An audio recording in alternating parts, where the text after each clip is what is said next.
Hey all, thank you for joining in. So we are waiting for a few more members to join, post which we can start the session.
Hello everyone.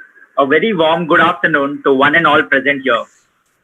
National Institute of Industrial Engineering and E-Cell NITIE under the aegis of Avartan 2020 is honored to welcome one and all. I'll start off with a brief on Indian startup industry. From having a handful of tech companies to dozens and now thousands of innovative new products, new ventures, India's startup ecosystem grew immensely in the past decade. From 29,000 startups in 2014, the number has grown exponentially and it will touch 55,000 startups by the end of 2020, with more than 3,200 startups raising $63 billion in funding in the last 5.5 years alone. Home to 34 unicorns and 52 unicorns with the potential to become unicorns by 2022, the world's second largest startup ecosystem is poised for distribution. I remember reading an adage by Sonia Sotomayor, and that stuck with me till now. A role model in the flesh provides more than inspiration. Basically, his or her very existence is confirmation of possibilities one may have every reason to doubt. I believe today I have a few of my role models present here sharing their entrepreneurial journey to inspire everyone present here. Let me give you all a recap of what My Story event is all about, which is in existence since over a decade now. My Story provides a unique platform for entrepreneurs to showcase their proficiencies and skills. The idea behind conducting My Story session is to build a scaffold where the young, inquisitive brains interact with some of the gems from entrepreneurial world. The event provides opportunities to meet successful entrepreneurs and learn from their experiences. The entrepreneurs tell about their journey, experiences, the things that were going through their minds while initiating the process, and the driving force that kept them going.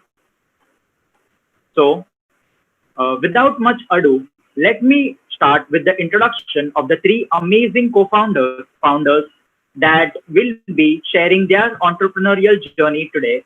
So first, there is a serial tech entrepreneur and unicorn founder, a philanthropist, and an angel investor. He has founded two e-commerce marketplaces, the one who was awarded with Coveted Entrepreneur of the Year award by Asokam India in 2018, and was also awarded with DGXX Person of the Year award. Also, he has authored an autobiography in the name of Rise and Fall Again, one of the fastest selling book on Amazon. And he is none other than Mr. Sandeep Aggarwal, the founder of ShopClues and Droom. Welcome, sir. Second, a founder whose startup was awarded with Best Startup Award in Industry 4.0 category of National Startup Award announced by the Government of India. His intent is to democratize content creation in augmented reality and virtual reality. He is passionate about building products of value, especially in emerging and deep technologies. He was also an E-Cell committee member during his engineering days, and is none other than Mr. Ajay Venkatesh, as known as Ajay PV, the founder of Scapic. Welcome, sir. Third person, he's the founder of a company that is still bootstrapped. He is a self-motivated, ambitious, and performance-focused entrepreneur with a vision to become India's #1 cab company in customer satisfaction by 2025.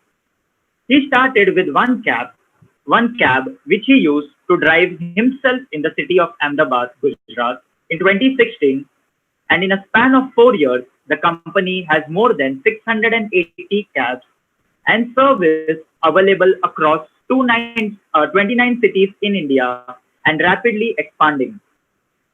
And he is none other than Mr. Dhruvam Tacker, the founder of The Smart Taxi. Welcome, sir. So without much ado, let's hear it out from our first speaker, Mr. Sandeep Aggarwal, sir. Thank you, Kiran, and thank you everyone at National Institute of Industrial Engineering. Thank you for hosting. Kiran, sorry, before I start, how much time I have? So you can take around 20-25 minutes. Yeah, okay, including Q&A? We can have Q&A session differently, another 5 minutes. Yeah. Sure. All right. Thank you. So thank you, everyone. I hope all of you are keeping safe and healthy. And again, it's a pleasure to speaking to all of you. So my name is Sandeep Agarwal. I'm founder of Droom and previously founded ShopClues in 2010. So just a few things from my side. First of all, I would like to highlight that, we are right now living in the renaissance of technological revolution. This is among probably the among the largest man-made modern history, wealth creation, social transformation opportunity on earth.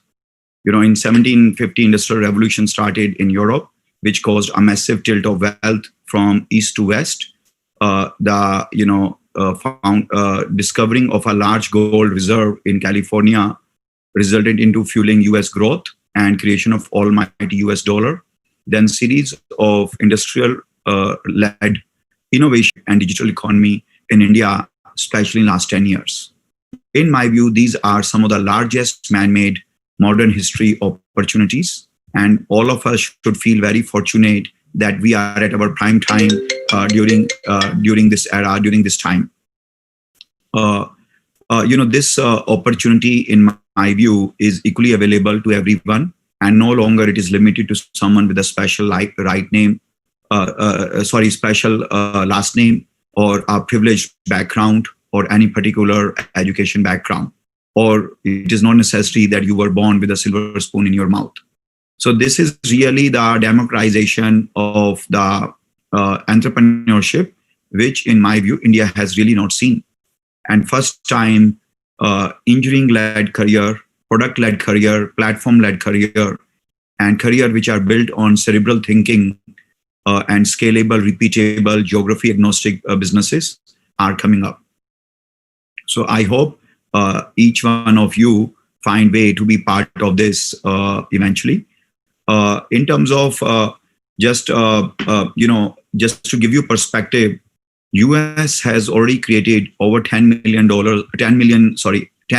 new jobs in digital economy, e-commerce, ad tech, and basically internet-led revolution, and has created minimum $6 trillion in new wealth.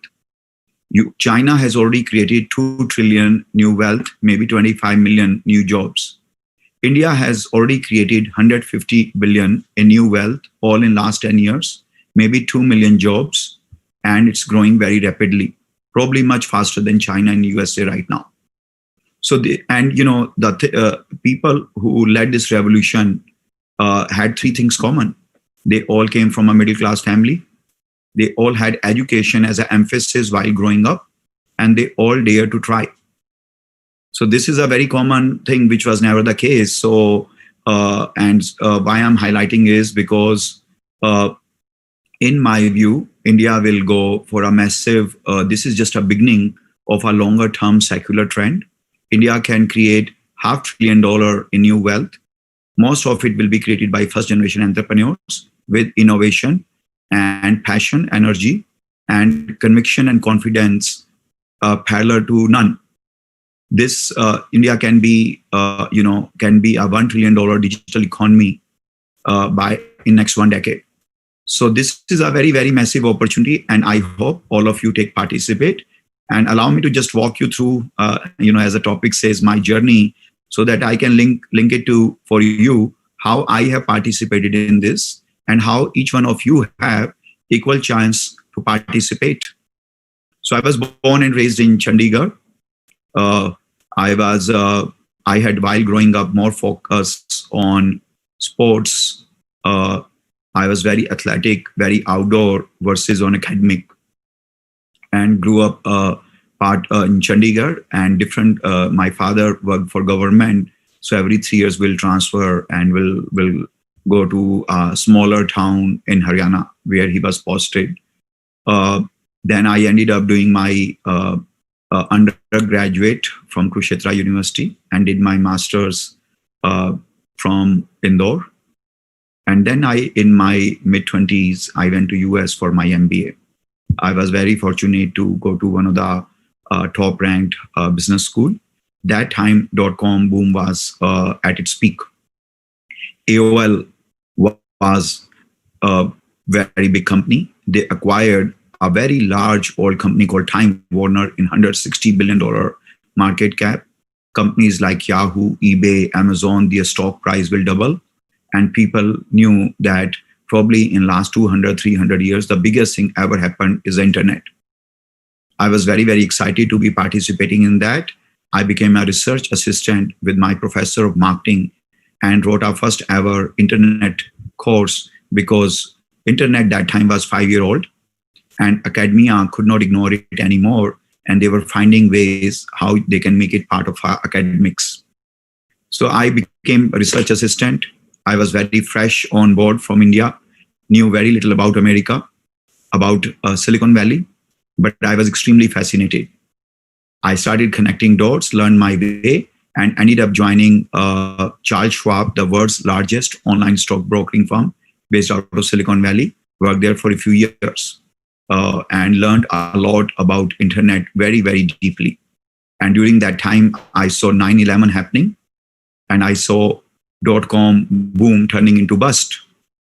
I saw the company I ended up joining went down from 26,000 employees to 12,000. Every day I would wonder when they will fire me because I was fresh MBA, came from India, knew very little about America and American way of doing things. But in hindsight, I was perhaps maybe I was always very, I was very, very passionate, very, very energetic. Maybe I appeared to be a resource they did not want to let go.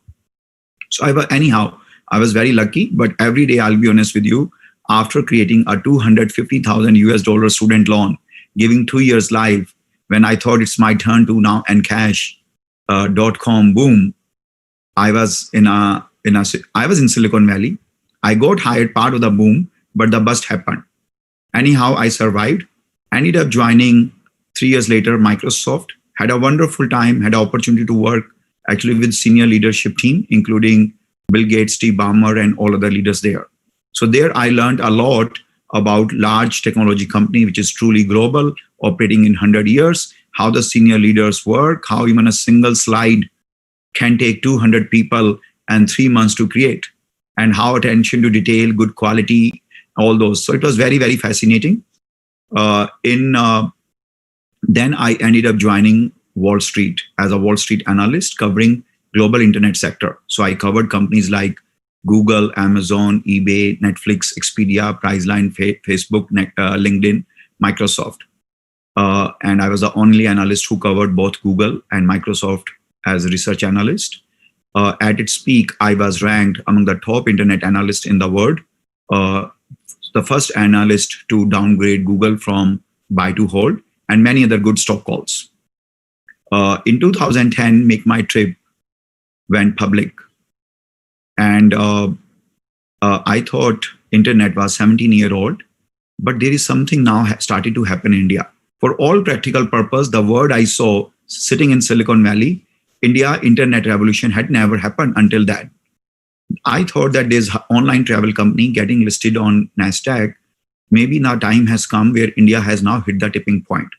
I came to India, met the management team of Make My Trip, met many other internet companies. There were only a handful of them.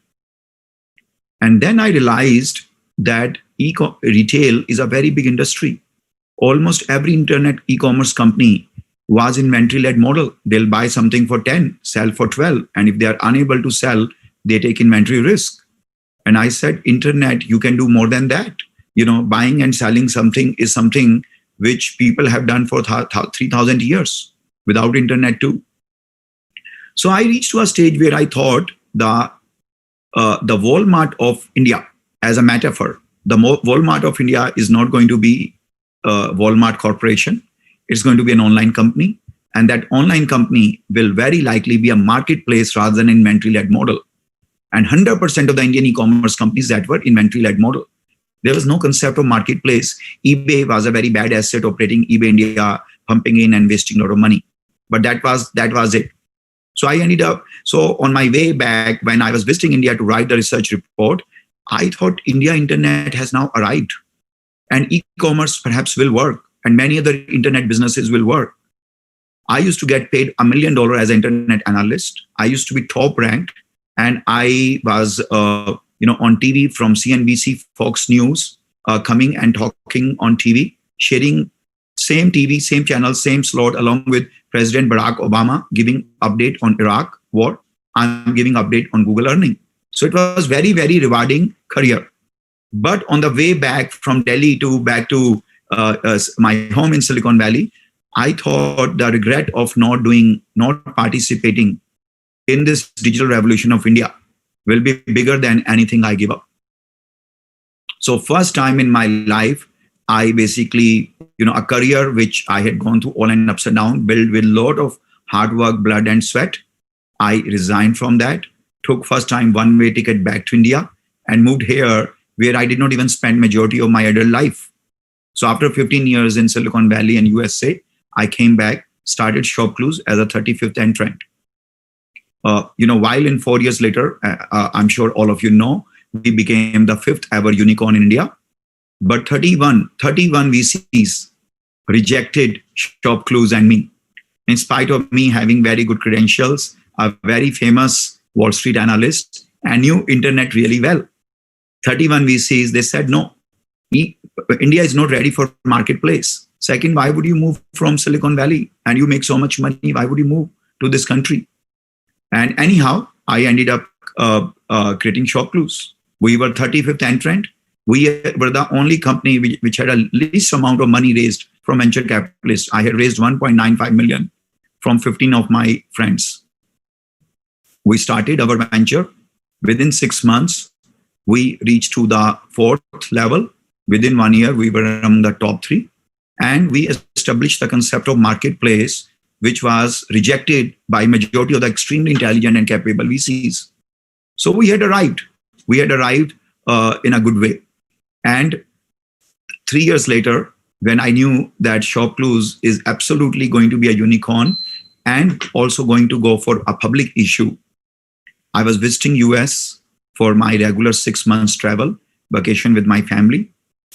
I one day was coming back and had a legal trouble, a very high profile legal trouble with Department of Justice and FBI as my role as a Wall Street analyst from 2009. And this incident happened in 2013. So next 13 months, I lived in trauma. I had to live by myself. I had to make sure my household has a continuity. I had 2 boys and family. I ensured that has a continuity. And ShopClues does not go belly up. Everything was going great. So daytime, I would deal with the public prosecutors and my lawyers in a very stressful environment. And nighttime, I would run ShopClues. I had a very, very focused approach. There are a lot of turmoil happening into me. I was on the front page of every newspaper, but this time, not for a good news. Eventually, I ended up being there for 13 months. I had to hand over ShopClues to a very capable management team that time and live there. But eventually we prevailed and ended up creating a $1 billion company. And then once I knew that perhaps until my legal case is fully over, it's going to be perhaps a lot of hurdle for me to come back to ShopClues.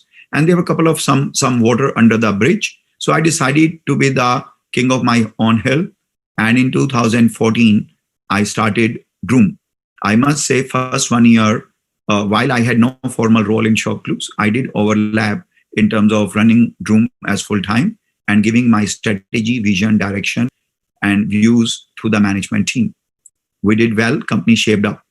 But in Droom, we started there was already 8 to 10 very large companies. All those companies have name of car in their name.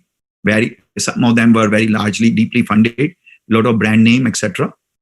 But we ended up doing well. Although there was a legal case, it was still pending. A lot of people did stay away from me. A lot of team members probably had a concern about my legal case. But ultimately, I thought a man is always defined by the karma, and I focused on my karma. Every of my passion, energy, skills, entrepreneurship was all inseparable from me, and I just focused on my work. People sometimes would talk about my one legal incident, the only incident, but very large in nature. Anyhow, I just focused on my work, innovation, my effort, and company shaped up. Before COVID, we ended up touching around 8,500 crore rupees in annual business. We are the most valued automobile player, so crossed $1 billion run rate, $1 billion value long back, and built a nice company. Again, it has its own ups and downs, right? We are still goes through ups and downs. Like for example, even in COVID, from 700 crore rupees monthly business, we came down to 4 crore rupees in April. We are now back to around 500 crore plus, and hopefully will cross the previous all-time high in next 2-3 months. And automobile, all of a sudden, because people don't prefer public transportation, people don't prefer ride sharing, and people avoid physical retail for automobile, our category has become very hot. And the 6 years we gave to this category to build a 21st century digital platform paid off. So I'm very happy to be part of this revolution. I had a very, very rewarding career in Silicon Valley, made lots of money, earned good name, was a good internet analyst. But, I believed in digital economy revolution in India, came here. I'll be honest with you, for all practical purpose, when I came to India in 2011, while it's been now 9 years, for all practical purpose, India was like a foreign country for me, because I had not spent 15 years of my life here. So I'm happy to be part of this. And then, just one more thing, part of my journey is this February, all of a sudden, I heard from US regulators and my attorney that the government has decided to dismiss and drop charges against me because that they think that was in the best interest of the justice. So eventually, for something which I had to live in trauma, give up ShopClues, see some more drama at ShopClues, started a new company, and also actually suffered very high amount of collateral damage in terms of reputation, family, psychological issues, monetary issues. But eventually, I thought it will be just end by a record in my background that I did something wrong, versus government finally basically dismissing and dropping all the charges as if to never begin with I hadn't done anything wrong. So there also, life is kind of full circle, and it came around. So anyhow, that's my journey. But the biggest thing why I shared all this journey is really to encourage you, to motivate you to participate in digital revolution. Because when I came to India, India had 80 million internet users. India had 2 million internet users who bought something online. India had maybe 20 venture capital firm, 20-30 angel investors, 5 or 6 private equity fund, and the value of the entire internet and digital sector was $2 billion, which was primarily Just Dial, Naukri.com, Make My Trip, and a few more companies. Today, India has 800 million plus internet users. 200 million of them buy something online. There are at least 200 venture capital firms. There are probably 25,000 angel investors. There are probably 50 private equity funds who operate in India. And the value of all the public and private companies within the digital economy would be close to 150 billion. And no longer you can provide the best healthcare service, but you don't have to be linked to an institution in Delhi or Mumbai or Bangalore. Same way you can take the best of retail to Guwahati, to any small remote places. So internet has created, digital economy has created complete democratization, not only for the free market movement, but also entrepreneur. And, I came from a very simple middle class family, had a very strong family values, emphasis on education. I was always very energetic, ambitious, and believed into the new industries and the potential it serves and try to be part of it.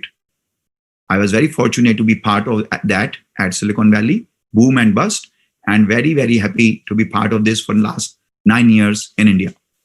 And I hope each one of you participate. Keep in mind, in 1850, when the gold rush was happening, 7% of the total people who were in California found gold. But there was one thing common among everyone who found gold. It was they were at California. So if you want to make a social impact, if you want to transform India, and if you want to make lots of wealth and lots of job and innovate India, be part of it. That's a first prerequisite. And I hope a lot of you consider that. With that, I don't know, Kiran, if you are there, I think I'm done with my part. Happy to take any questions if anyone has. Yeah, sure, sir. Thank you, sir, for your story about your entrepreneurial journey. So, having said that, I just wanted to share something. So, as we know, like we have heard a song on Californication. So that means to say, like there is a lot of hope out there in US and in California, which one can go and grab them, right? So one of the questions that one of the attendees has is, so do you have any regrets over choosing to run a startup over a well-paid job that you had back there in US? Yeah, no, that's a very nice question. Absolutely no regret. In fact, I can't tell you how thankful, lucky, and blessed I feel where I am. Undoubtedly, it was in Silicon Valley, very rewarding job, very nice professional circle. I used to hang around with all the legendary founders of the internet companies, the largest internet companies on earth. I used to meet them every quarter. I used to ask them questions. Sometimes they would host for lunch, coffee, or a meeting. Right. So it was intellectually very, very driven, very nice career. But, I can't tell you how lucky and blessed I feel being in India, contributing to national building, and in the process ended up creating $2 billion company. Lots of new jobs, shareholder wealth, very rewarding for me intellectually, learning, challenges, and monetarily. So absolutely no regret at all. I miss California. I miss the great weather and a lot of friends. I was there for 1.5 decades. But other than that, I can't tell you. If I have a choice, I would do this, what I do for living, again and again. Like that's what drives me. And I think it is just I got lucky that I ended up doing something for which I was very, very passionate. But in return, I also had huge learning, a lot of challenges, new exposure, and ability to make impact and makes lots of money too. So absolutely, it was very, very rewarding for me. Right. Thank you, sir. So a few more questions that we have gotten down from our attendees. So as in an Indian culture, usually a decision is not taken by an individual, but it is taken by a family. Correct. So when you told your family about your decision to shift, from US to India and run a startup, what was their reaction and how did your family support you? Yeah, that's a great question, Kiran. Thank you for asking. You are absolutely right. That time I was married for, 1.5 decades. I had 2 boys. We invested very heavily to be where we were in life, right? And trust me, once you live in US for 3, 4, 5 years or more, and you have done well, then it's, obviously it is among the best places to live on earth. And I really feel that Silicon Valley is probably the best place to live, right? But yes, so my family did support, my family, basically that time my ex-wife, who was my wife, she very clearly mentioned that you always wanted to be an entrepreneur. We came as a student. When Silicon Valley boom was happening, we were studying. Then we came to Silicon Valley. Then it busted. And then one thing to let career has been very, very rewarding. And if you really have this unmet desire to be an entrepreneur, this is your time. So, we had saved enough money and we thought that, we go to India in 2 years, we will come to know whether we are making it or not. And I thought I was a good analyst. If I don't make it, I'll go back. And that's exactly how my family also saw. The only thing different was my dad supported in a very big way, but slightly with a different concept. He said, you have come here, right? And I know you may have a, maybe what happens if it does not work out, you will go back to USA, etc. But assume as if you can, assume as if you can never go back to USA. Means it's very similar to like burn your boats so that you can never go back to there. So think, it's like assigning a tough commitment. And, I thought, my dad rarely interfere or give, not very elaborative inputs. And this was also quite succinct, but very profound one. And then I realized that, I have to really not behave what if scenarios. Human being is, you typically try to mitigate risk. But I think my dad's message was very clear that, like do or die. It was like that. So that, so those two things, my family enabling the decision and encouraging me, and my dad kind of, adding a tough commitment to my decision really helped me. Right. That's really nice. That sometimes a few people say that we shouldn't have a plan B, so that we will stick with the plan A in whatever situation it is. So that's really nice to hear about it. Thank you, sir. So a few questions that have also come up are with respect to your book. Okay. So with respect to the autobiography that you have written. Okay. So a few questions were of this. So how much time did you take to write this book, and what was the inspiration to do so? Right. So yeah. having you are at the same time running two companies. So what was the inspiration to write a book? Right.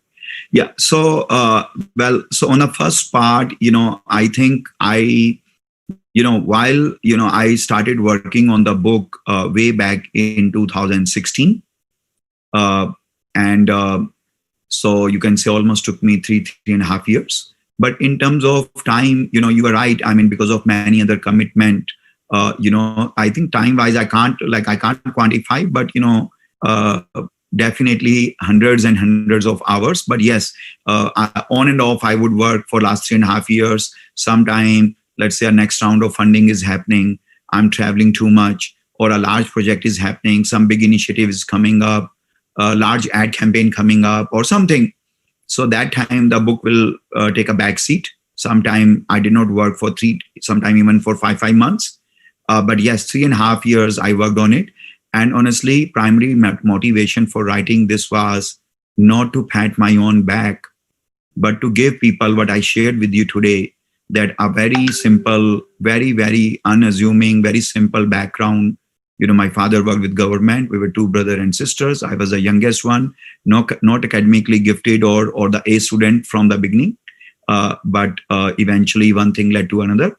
And given what India is going through, I wanted to share that so that more people can say, if he can do it, same can I.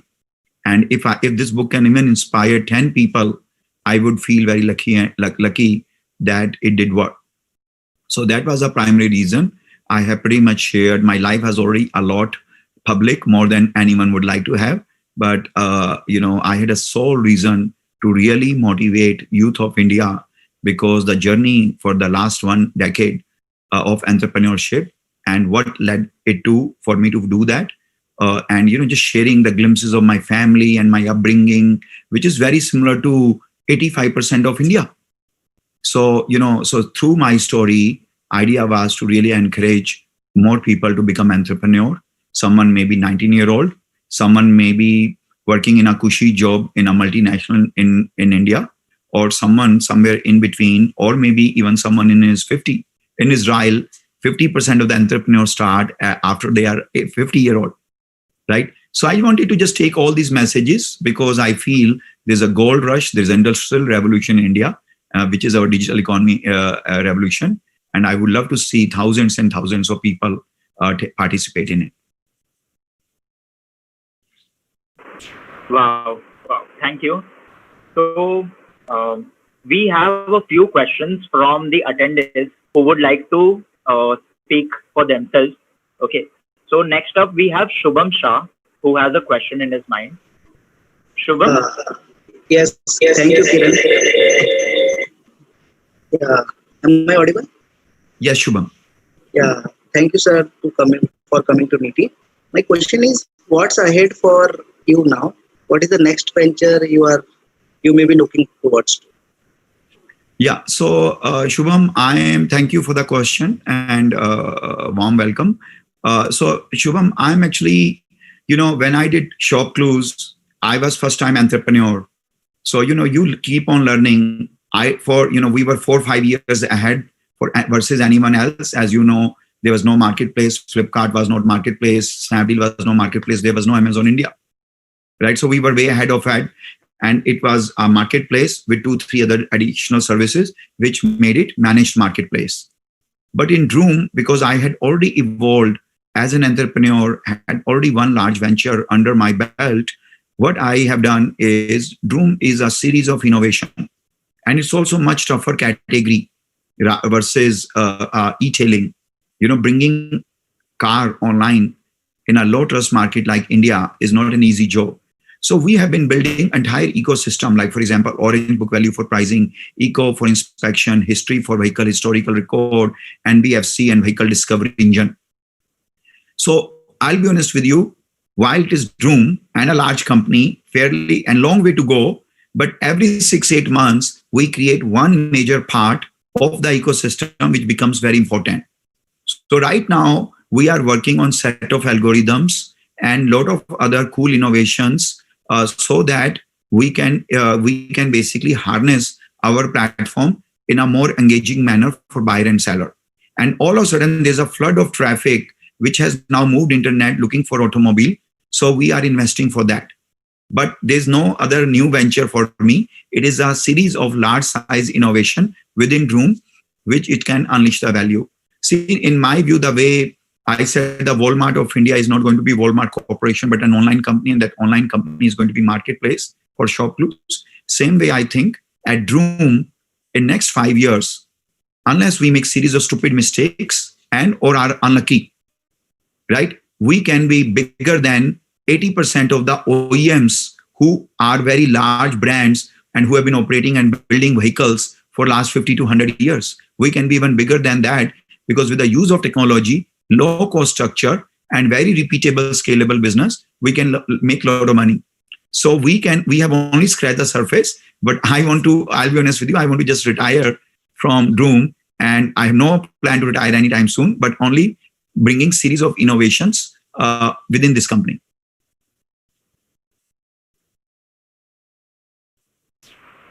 Thank you, sir. So we will have last 2 questions and then we will be done with our Q&A. Okay, sir? So next question, Akshit wants to ask you. Akshit, hi, sir. Am I audible? Yes, Akshit. Hi, sir. Sir, so as this is a MyStory session for entrepreneurs, I'd just like to ask any suggestion for the upcoming generation of entrepreneurs. Where do they generally go wrong or how to sort it out, what the problems that they face? Yeah. Akshit, the problem where they go wrong, if those problems are on a business side, honestly, it's a very it will be very tactical input from my side, right? But couple of things I'll say. The biggest thing I would say, please know the right reason why you want to be an entrepreneur, right? Just making more money, be on your own boss, having flexibility, all those in my view, may not be the good enough reason.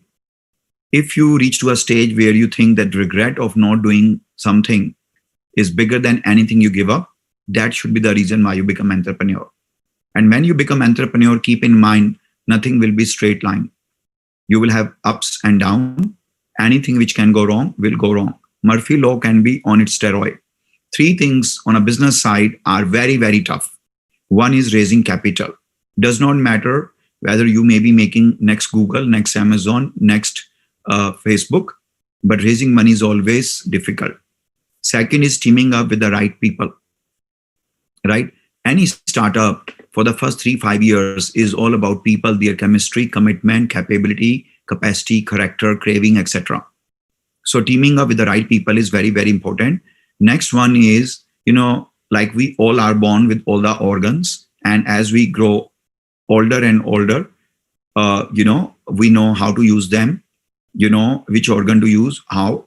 But in a company, you almost have to create new organs, new department, new teams, and even change the role of existing organs based on the stage of the company. That is not intuitive at all, right? And a lot of people go wrong there because they did not know, sometime I have changed a department and structure, and by the time we are done changing, probably is the time to change it again, because a hyper growth company may grow 50 to 80% month over month. So you are achieving in every 3 months what other company will achieve in 2-3 years, right? Other things are, please don't suffer from delusion of grandeur. Start from somewhere, and with the power of prototype, keep on getting better. Learn from your mistakes, measure everything, be very frugal, right? But entrepreneurship is a real test of one's conviction. So make sure, anyone who can reject you will reject you, from a team member to the investor to the landlord of the office to the supplier and the vendor and partners. So do you have in you to do that? And another thing which people think wrong, this is, in my job, absolutely there is something which I love it, something I don't mind, some of the things which I have no option but to handle and I don't like it. So life will never give you opportunity for cherry picking, and becoming your own boss is more demanding than having a most demanding external boss, right? So because when you are your own boss, you are actually managing yourself 24/7, right? So those would be some of my advice. But the biggest thing would be, please convince yourself for a very, very demanding, real test of conviction and confidence, tenacity type of career choice.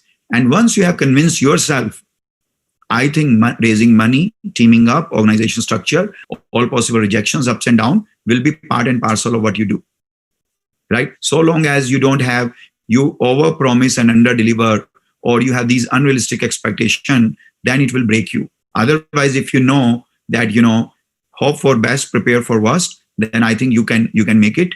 But a final thing I'll say, absolutely, entrepreneurship is something which has become very, very rewarding.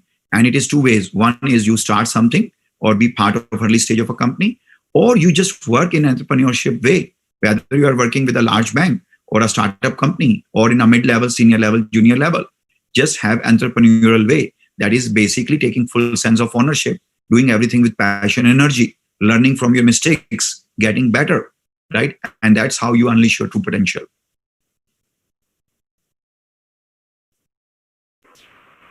Thank you, sir. So Thank you, sir. one last question. Yeah. So one last question by Rohit. Rohit, can you unmute yourself? So hello, sir. Welcome to NITIE Mumbai. I have one last question to you. Recently you have acquired one AR/VR startup, Visio Lab, and before that you had acquired one NBFC company to provide easy loan to the Droom customer and clients. So are you planning to enter into fintech space as well? Because I have observed whatever you find unstructured, you try to structure with your, first you had structured the internet space with your company ShopClues. Then you entered into Droom, which was very unstructured before. So are you planning to enter into fintech as well? So Rohit, thank you for keeping track on us. That's a very great observation. And yes, so Rohit, we actually did get into fintech. In fact, we have done close to 13,500 loans in last 1.5 years. And we did acquire a fintech company called ZiraFin in December of last year. So next month we'll be celebrating 1 year. So yes, we think, there are 4 problems in the used vehicle financing fintech business. One is it takes forever to get funding for the used vehicle. Second is paperwork is so much. Third is it takes a long time and very high rejection rate. And we want to disrupt that. And that's how we got into fintech. And we are investing. This is a very rewarding business, but long term, and has its own ups and downs. And especially with COVID, it became so much more challenging. But yes, we are deeply committed to that category, and we will be keep on building it. And we have already done quite sizable business, and we'll keep on investing in this. Thank you very much, sir, for this insightful answer. And uh, Kiran, you have? Yeah. Thank you so much, sir. So I just wish you all the best for your future steps that you take. So having said that, I wish that the bumps that were there in your life are over and you have just have a highway type of a road with no traffic signals or with no bumpers, okay, on your way. Having said that, I also would like to say that we are taking some key takeaways from this session of yours, wherein we assume that like we are quite similar to each other, like having done your MBA and then you have started with your entrepreneurial journey. We are sure that we will have certain entrepreneurs coming up from our college. Thank you so much for that. Sure. Thank you. Thank you, Kiran. Thank you, everyone. Thank you for having me. And I hope you all of you pursue your dreams. Thank you. Thank you so much, sir. So, yeah. So next up, we have a different founder, and that is Ajay sir, Mr. Ajay PV sir.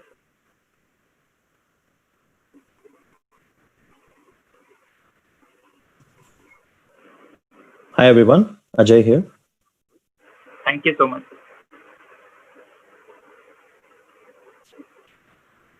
Should I start? Yes, sir, you can. Okay, great. Awesome. That was, I think, inspiring back listening to Sandeep. I am taken back to my E-Cell days almost a decade back when my entrepreneurial journey started. And so happy to be a part of this virtual session that you are doing. I think it's very nostalgic because a decade back, I was on the other side running an E-Cell in my engineering college, trying to get speakers and getting inspired. So happy that I'm on the other side now. So thank you so much. I think this is really, really inspiring for me to continue what I'm doing, because what decision I took almost a decade back when I was in my E-Cell, I'm happy that that it's still continuing, and the E-Cell concept, or the concept of having or fostering entrepreneurship in college ecosystem, is still continuing. I think this session, I think Navneet told me it's about my story. So I'll probably try to be as concise as possible and be as informal as possible to share my story. I think this session is, I think, not about me trying to give you advice, me trying to tell you what to do. There are, I think, different workshops you would have gone through. There are different business case studies which will address that. But I think I've always believed that stories are very inspirational. It could be from anyone. It could be a story of success, story of failure, story of a man or a woman, story of an entrepreneur, or story of anybody else. I think stories are what we have grown up listening to, isn't it? I think right from our grandparents who have been telling us bedtime stories to now, I think inspirational stories from real life people to the stories we watch in movies. I think we're all surrounded by stories. So I think we should all look at respecting each story, that it's unique, it's successful in its own sense, and we should not try to, I think, copy or emulate a story. I think we should just take inspiration, just feel happy about it. Just like you watch a movie and you come out of it, you'd want to probably become a soldier after watching that movie, or you want to become a pilot after watching that movie. But ultimately, you don't end up doing that. You don't want to copy somebody. That inspiration, that some tangible learnings that you would have taken from that story for your own context, I think you should apply. I'm a massive believer of the fact that each story is unique, and you should, I think, apply it to the context of your own story. So with that, I think let me see if I can leave some sort of learning or inspiration through my story. It's not something. I've always had this regret that whenever I've had to share, I've been talking in a lot of forums, especially to students, because I believe that I'm here today as an entrepreneur because I listen to people, and I was just a student back in E-Cell. I listened to them, and that's where I decided to become an entrepreneur. So it's one part of me giving back to the entrepreneurial ecosystem by sharing my story as much as possible. So whenever I've been sharing story for the last decade, it's always been a regret that what do I share? Like there is no rags to riches story. I was not born with any struggles. Neither was I born with a silver spoon. I think this is typical any other middle class upbringing in India, I guess. Neither are you pampered with a lot of wealth when you're born. Neither have you gone through any struggles. So I didn't have any struggles in life. I didn't I think the only struggle I can remember is probably during my birth, and that I came to know about it after, I think, when I was 10 or 11 years old. So my parents told, so I'm one of the twin sons born to my parents. So when I was born, unfortunately, I was diagnosed with womb jaundice, and the doctors almost declared me dead. And I think my uncle, if I remember my mom telling me that he had also arranged for my burial back in Chennai, there where I was born. I think, and then the doctors left hope. They said only miracle can save this. Just assume you had one kid born out of the twins. And actually, miracle happened, and I survived. I'm absolutely fine, healthy, talking to all of you. And now, whenever I tell this story to anyone, they keep telling that, hey, your parents must have cooked up this story. And I said, I don't know how to prove it. I have people telling me that it's true. But I think one thing that has always stuck to me since the day I came to know about this story of mine when I was born is the fact that, hey, whether it's true or not, I think it has always made me believe that life has given me a second chance. And I have never been afraid of doing anything after that, because you already know that there's a second chance life has given you. So I've done everything, anything that, which is probably people have fear about, or people need a lot of courage and bravery and a lot of boldness to do. I've done everything. I've done scuba diving. I've done bungee jumping, where you just have two ropes tied to your leg and you just jump from almost 150 feet. I've done rappelling. I've done trekking in unknown wild, where there were wild animals all around. And I've started up. I think I've started up in a sector which is augmented and virtual reality, a deep tech company in India. I think that requires a lot of, again, boldness. And I think recently, I think I did something which is also requires a lot of guts. 1 year back, I got married as well. So that should also count to the list of me doing a lot of, things which I've not been feared about. Jokes apart, I think as I told you, my childhood was pretty good, just like anybody else. It was normal. I've been academically good. I did enjoy my life as well. I used to play sports. I used to get involved in extracurricular activities, be it debate or be it theater. I've been a theater artist since many years now, and I used to enjoy going and studying and getting those high marks as well. Life was normal. I wouldn't say there were any regrets. Neither was I so happy that I've achieved something. I think it's a normal life. I'm sure a lot of you should relate to the story, because this is, I think, the story of 75% of Indian kids today. We go through a normal life, and with the upbringing that I had, I think I have almost 30 to 40 cousins. A good percentage of them, 80 to 85% of them, are today in either in US or UK and doing a job there and settled there. So I grew up with this within me, brewed within me, that I will also do my masters and I'll go to probably US and settle there. And that's I think I was okay with it. Now, whether I choose engineering or medicine was a dilemma, but not for me. I think my dad still wanted me and my brother both to do MBBS, become doctors, and open a charitable hospital and serve the society. Very noble thought, I think. But I think I realized way back in my high school that if I pick up medicine, I'll end up killing people. So I think the fond of gadgets, where I used to open up alarm clocks at my home, open those whatever tape recorders and etc. Wonder what's inside it. Somewhere I believe that electronics is what I like, and I did my engineering, just like probably 80 to 90% of Indians here. And it was going on. I think till the final year of engineering, I was absolutely happy with what I was doing. I would like to repeat, there was no exuberance, there was no satisfaction that, I've achieved something. Neither was there any regret that, I couldn't do anything. Life was normal. I had also, I think, decided to go do my master's in the US and get settled there, just like all of my cousins. And since my dad had given up on the fact that, my kids won't become doctors, he at least thought, they'll go just like his other, brothers and sisters, sons and daughters who settled in US. In fact, my dad worked for a loan section in the bank. He has worked for, I think, just one bank throughout his career. And only thing he has done is probably give loans and recover loans. So he has inspired and encouraged a lot of his colleagues, sons and daughters, to also take education loans, go to US and do their master. So I think I wouldn't think otherwise. I wouldn't be surprised if I was today, somewhere in US doing a job and settled there. And that's when I think E-Cell happened. I think the penultimate year of my engineering, third year, end of third year, but mostly fourth year, where NEN, National Entrepreneurship Network, had just started in E-Cell.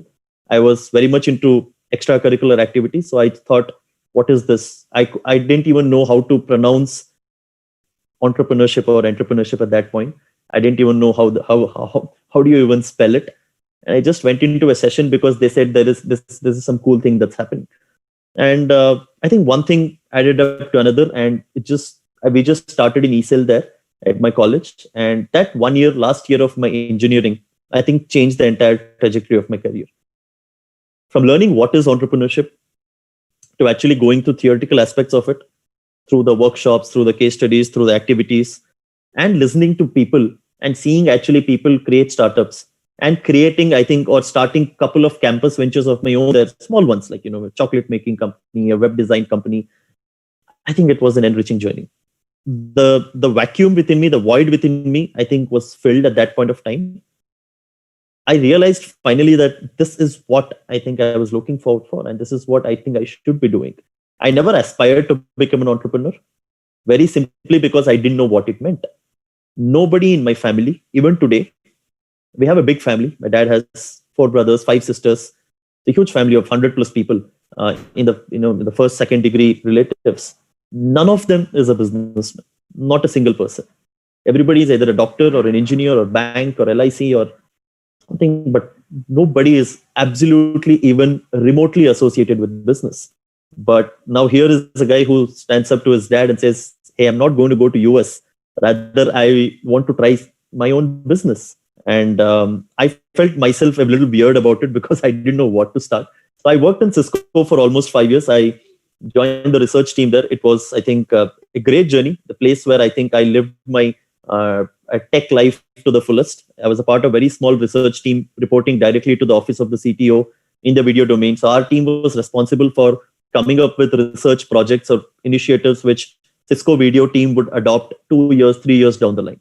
So we would end up mostly, it's an experiment lab. We used to fail more often than not, and we used to hardly succeed. 1 or 2 out of the experiments I did succeeded, and one of them was karaoke feature for Tata Sky.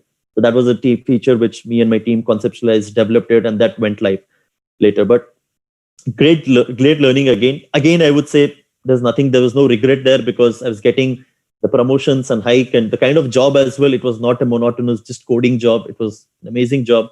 No regret about it. But again, there was something missing and I didn't know what that was. I knew it was probably entrepreneurship because I had a tryst with entrepreneurship during the E-Cell days, but I didn't know if that is what it was and what do I ideally do. So I think to cater to that, I started a small, a venture called Crazy Yatra. That was a travel company I started, co-founded with one of my colleagues back at Cisco, where Monday to Friday we used to work and Saturday, Sunday we used to take people on trips. And I think that's where probably I finally realized also that startups or entrepreneurship is what actually I have to do. We did that for almost 1.5 years, where we used to recce or survey a place, come back, offer it as a trip to people and take 30 odd people. As the name suggests, it was Crazy Yatra. And I've done a lot of crazy things as part of the trips. I think we used to ensure that it's more about the journey than the destination. And a lot of people in Bangalore were non-native, which means they used to come from outside and they wanted to explore things here, which they couldn't do themselves. So it was more of a package trip concept, but it's not a boring uncle wearing a cap and showing you places, but it's probably a bunch of 30 people coming together and having a hell lot of a time in over a weekend. So I did that almost, I remember 1.5 years on the trot, almost 75 weekends I've continuously traveled.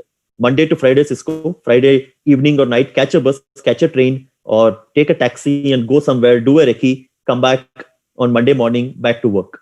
Or do a trip on Saturday, Sunday, if you've already recceed it, come back on Monday morning, back to work. This happened for 75 weekends continuously. Right? And when we look back, it was physically, mentally exhaustive. We couldn't realize it because every trip I used to face 30 new people, 30 new memories, 30 new, I think, friends to make, and an absolute new memory to wake for a weekend. So I've done and I think all my travel memories, most of it attributes to Crazy Yatra. The smart thing we did there was that we used to charge people. It was not an NGO, which means we used to run it as a profitable venture, which means I got to travel almost all of my entire crazy yatras at somebody else's expense. We gave them memories back in return, but I think it was a very enriching journey. We tried to scale, we couldn't. There was time when I was leaving Cisco and I thought, okay, let me start a full-time venture out of it. Till now, it's been only part-time, weekends and etc. So let me try to make a business out of it. 2 reasons I think I didn't do that. One, when we tried to scale, we realized that we had built a people-oriented company, which is me and my co-founder. We used to go on travel, and when we tried to get new people stopped coming to trips. They said, I will come to trip only if you or the other person is there, because the whole trip was centered around us, the way we interact, the way we make them, do the trek or have fun. I think it was built not for scale, and we realized this is not going to scale. Second, I've been probably a techie since my childhood. I've loved technology. I've embraced technology. I still continue to live and breathe technology. Travel comes closest, but I think I wanted to start something with technology before I even venture out to something else. So with that, I wanted to just join a startup first to understand how does this happen. Because even then, I didn't have an idea of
hello, am I audible? Yes, sir, you are audible. Okay, I'm not sure what happened. I was always scared that there'll be a power cut at my side and I'll have to drop something at your end, I guess. Oh, really sorry about it, sir. It was some fault from our end. Yes, sir, you can please continue. No worries. Should we wait for people to join? Have people joined? What do we do? Sir, people are joining both on the Zoom call and on the YouTube as well. Some of them are going over YouTube, and remaining people are joining on the Zoom call. Okay, sure. I mean, don't worry. I think this is, I think,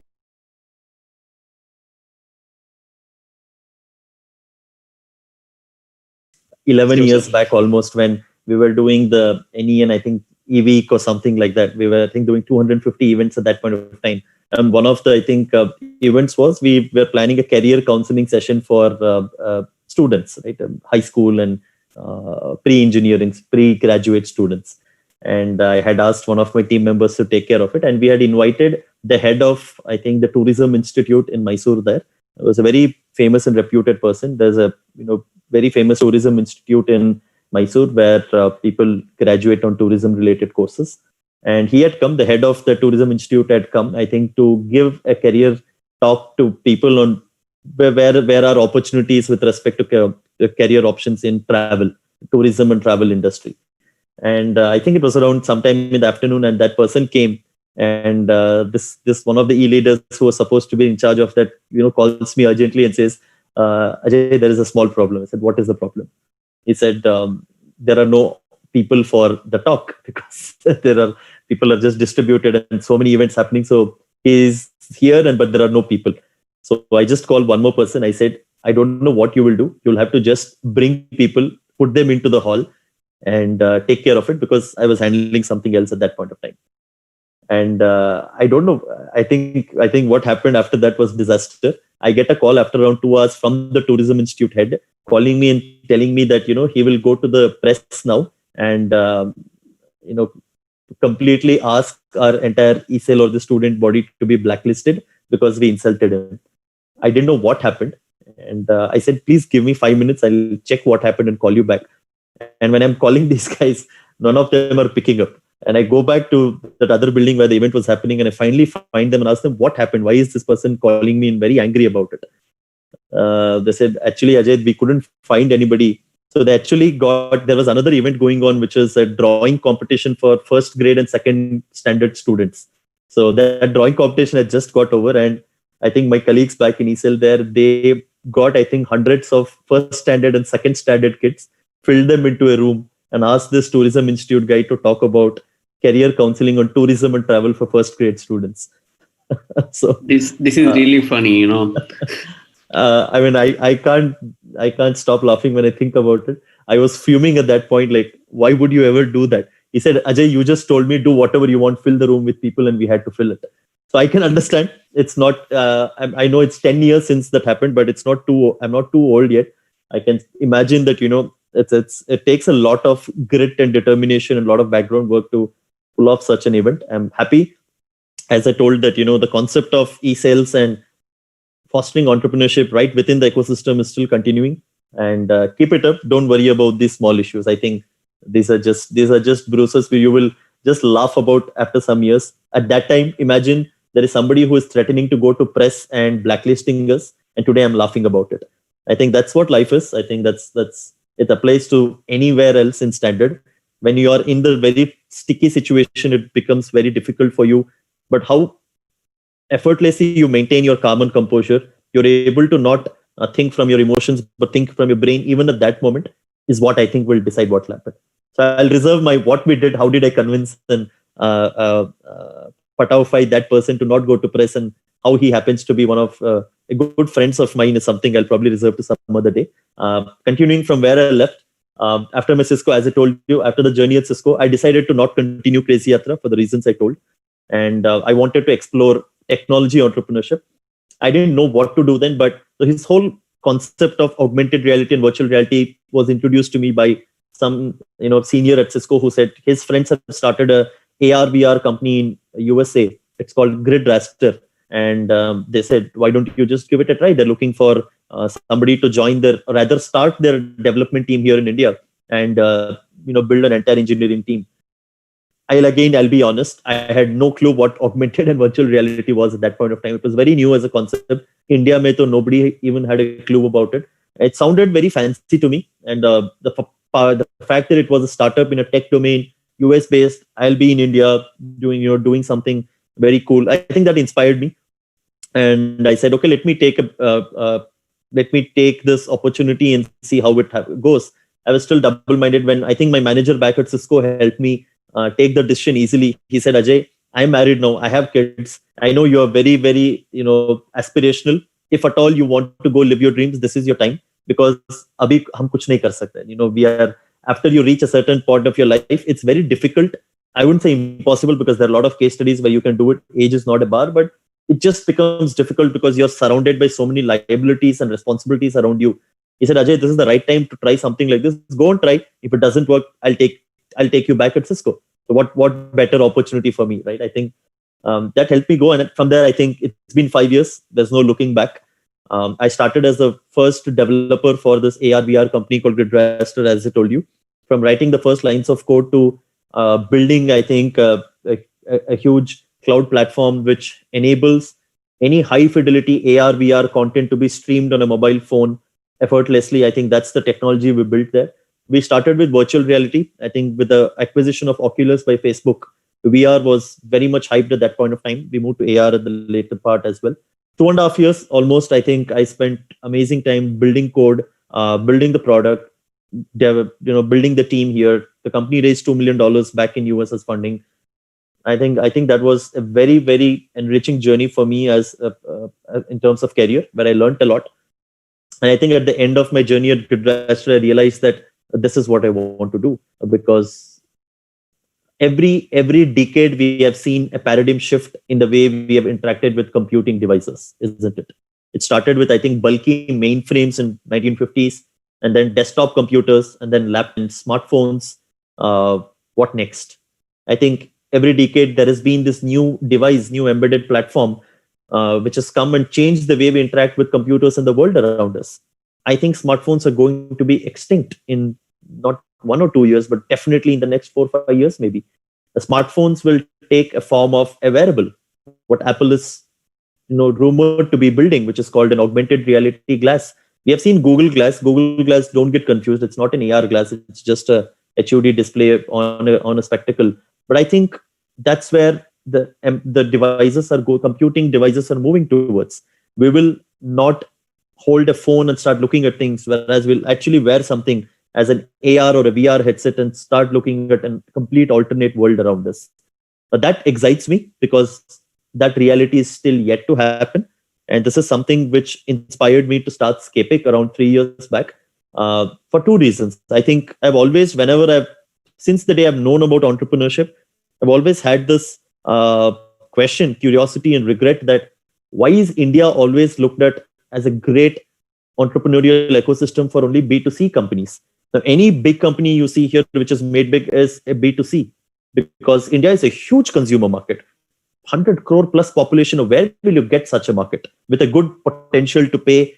I think this is a massive consumer-driven market that we live in, consumer-driven economy that we live in. So we have always seen big companies which are made big in India to mostly be around B2C, which is because you have the ready market available here. Or it has to be outsourcing consultancies. You talk about the big guys like Infosys and Wipro and any other firm. These are not deep tech or emerging tech companies. These are IT software consultancy firms. I think they have built a behemoth around it. But India, somewhere I've thought, is known for either of these. And even this, I think we have always known to not create original products, original companies. We've always known to be a follow-on market, which is something that happens in the US, something that happens in the Silicon Valley. As I think Sandeep was telling, that's where I think all innovation happens. And we now try to ape it here. Now, X happens there, we copy it and name it Y and do it for India. No doubt it's a challenging thing. Doing it for a geography like India, economy like India, market like India is a different ball game altogether. But where is originality? I think where is the scope for original tech, emerging tech products? I can tell you, why is there no Google in India? Why is there no Facebook or Amazon or Facebook or any other Apple or any other deep tech company which is started in India and become big?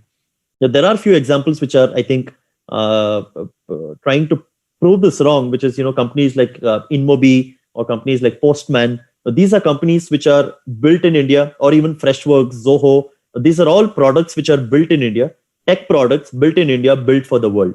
I think that's what inspired me to start Scapic, because we are in a sector which is augmented and virtual reality, which is probably unheard of in India. A lot of people have not even heard of it. Most of them have not even experienced it.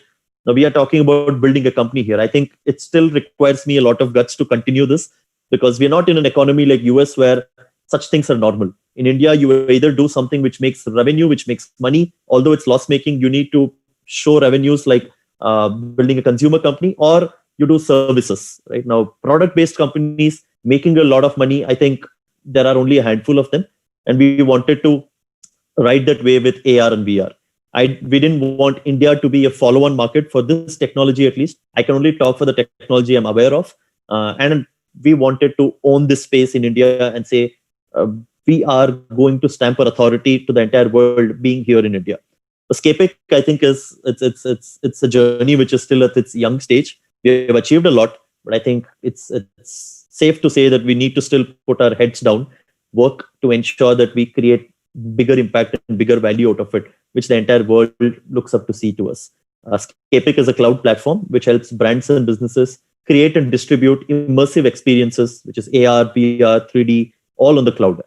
And we do have a lot of offerings. I think I don't want to do my marketing campaign here, but and anyways, you're not the target audience for it. But I think it's been an amazing journey from hiring the first folks. Now, where do I hire AR, VR developers in India when there was not even a handful of AR, VR established companies in it? There was not a single AR, VR company which has probably raised a couple of rounds of funding back when I started in 2016, 17. Now, where do I get developers from? So, right from talent acquisition to hiring them, mentoring them, making them good developers, to the customers, because customers are not at a stage where they want AR, VR. Now, I think 2020 things are changing, but back then nobody knew about AR, VR. They just wanted better conversion, better engagement, and we had to pitch AR, VR as a solution to do it. From there, I think to investors, as Sandeep said, fundraising is always a challenge. Now, here we are trying to raise funding for an AR, VR company in India. I think that takes a lot of guts. So we did have, we were lucky to get Silicon Valley types, investors. Today, Silicon Valley is what it is, not just because of founders, but also because of investors who believed in crazy, mad ideas 10 years, 15 years back and supported them at the right time. I think India is going through the change. It's still yet to see a lot of bold decisions being taken by investors to support deep tech startups, but times are changing. I think Scapic is one definite example of that, where we managed to raise funding with no customers, no product, nothing, just a crazy idea to make an innovative, pioneering AR, VR product based out of India. And we managed to be successful in it. We worked with 50 plus brands. We've been reasonably successful to create ripples in AR, VR market in India. We were rated as the best AR, VR startup by Facebook in their Startup India Day Awards. Recently, I think the government of India announced the National Startup Awards, where we were rated as the best startup.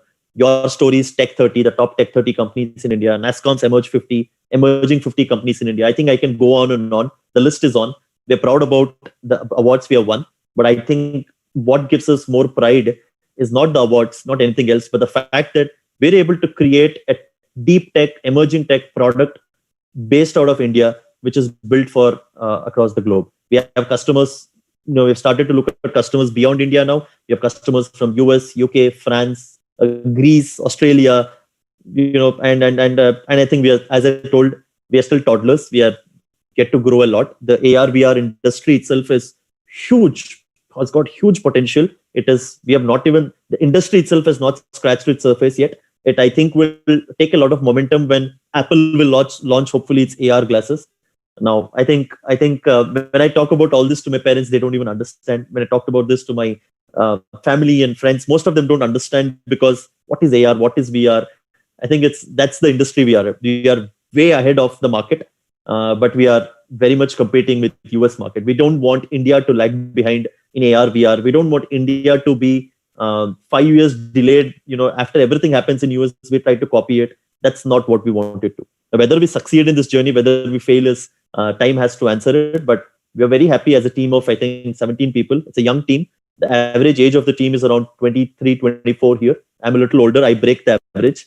But it's a young team who believes that, immersive technologies, AR, VR is the future of how computing will happen.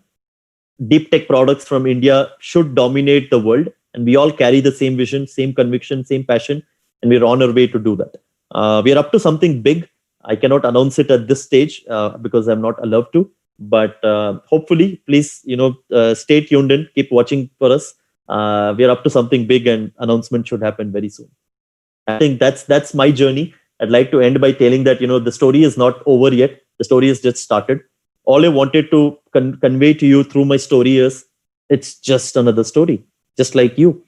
It's just the decisions I took at the right point of time helped me be here. Otherwise, I'm no different than you. I'm absolutely no different than most of you here. Probably the decision to not do medicine and do engineering, the decision to probably not do masters and continue in Cisco because what happened in E-Cell, the decision to start Crazy Yatra in parallel so I get some exposure, the decision to join an early stage AR/VR startup when I had a fulfilling career back at Cisco, the decision to leave that as well and then go and start your own, and every other decision linked to it. I think that is what made me what I am. I don't think it's anything else. So you should only look at yourself as, you might come from different background, you might come from different perspective, you might have a lot of business people in your family, you might not have any exposure to business, you might be born with a silver spoon, you might have seen a lot of struggles. I think there are hundreds of examples in each of these categories. What will define, I think, your future, your career, whether you want to become an entrepreneur, and if you want to become, how successful will you be, how will you handle it, is all, I think, left to the decisions. So this was my story about how I probably took the right decisions at the right time, hopefully, to reach a stage where I am today. I think we are very excited to be the flag bearer of AR/VR in India and stamp the authority throughout the world and globe, so we can build great deep tech products based out of India as well. So thank you so much for having me here. I hope this was informative to an extent where it inspires you to continue do what you're doing or planning to do. Don't worry too much about, I think, failure is a very overrated term according to me. I would still say I have not seen failures until probably I've done Scapic. Crazy Yatra, I never officially shut it down. I never went into losses. It was a profitable firm. Now, was it as big as Make My Trip? Maybe not. Failure is a very relative term. It's all in your mind. I think the way you look at it, I've only looked at potential failures, what if you want to call it, as learnings. Everything that I've done is a learning that has led to another. And I think I just look at that. So don't be too much worried about these jargons, success, failure. And I think you should just go with the flow, believe in what you're doing, and express yourself, take the decisions at the right time. I think hopefully victory should be yours. Victory is what you call it as a victory. Now, we might have won 10 awards, but I still don't think we're successful because there is a bigger cause that we have to serve for. So I think if you think something is needed and you think you've achieved it, I think that's when you should call it successful. And if you think that's not needed and just been a learning, don't allow the society to term it as a failure. I think it's just a learning. With that, I will probably take a pause here and happy to address any questions. Thank you so much, Ajay sir. So I just want to say that I am actually drawing some parallels with your story, and I believe there are a few attendees who also do. So we have one of the attendees, Yashika, who has one question to ask. Okay, Yashika, can you unmute yourself, please? First of all, thank you very much, Ajay, for sharing your story, and I hope that this would help us in gearing up for the challenges we would be facing ahead. So I would like to know, how do you think this COVID has impacted your business, and do you consider it as an opportunity in disguise? I think we have definitely got a tailwind. I would be lying if I said that we haven't got a tailwind. I think what's happening around us is sad. It's disappointing. But I think in the context of the business of Scapic, initial couple of months was a lot of confusion. I think analysts ended up over-analyzing. I think two professions which has gone for a toss this year is number one, astrologers, and number two, analysts. I guess they have just been thrown out of business, I guess. And we had analysts telling us that 2020 is wiped out, 2022 tak kuch nahi hoga. Everything, there is a U-shaped recovery, V-shaped recovery, W-shaped recovery.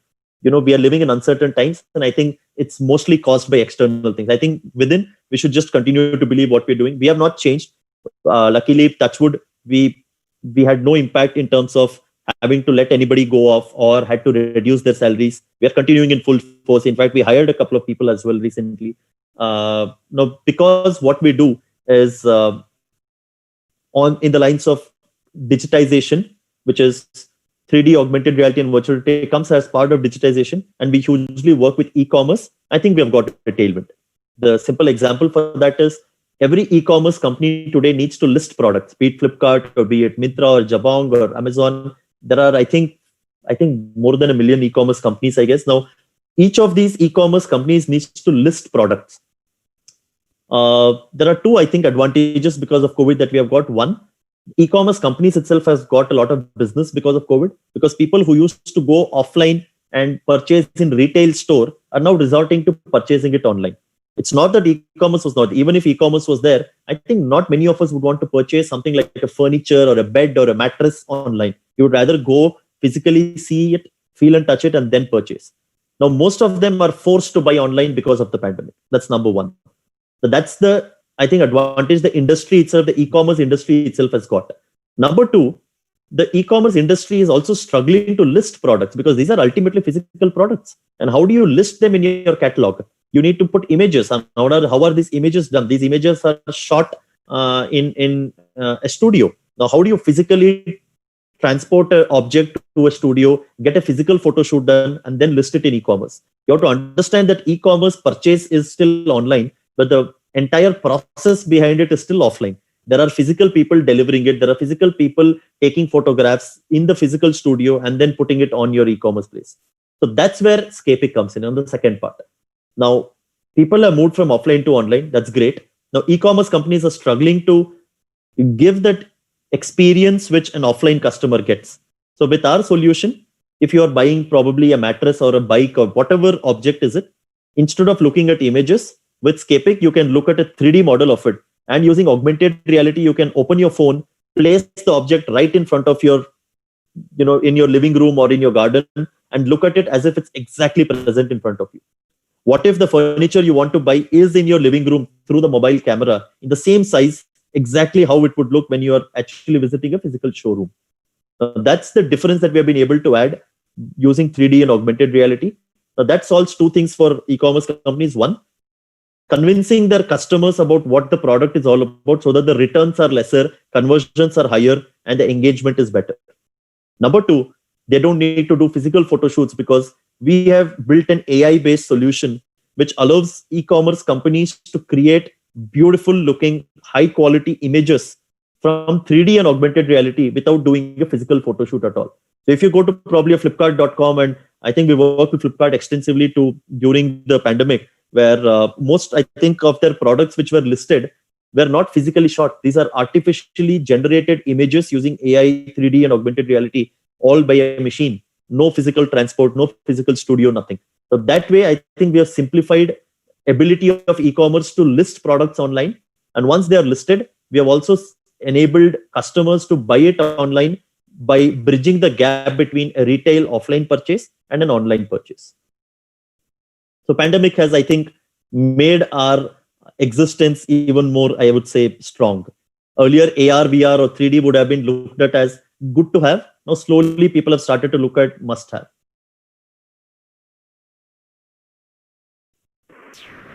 Thank you so much. So, Ajay sir, we have one last question, okay, and that is from Vinit Kumar. Vinit, can you unmute yourself?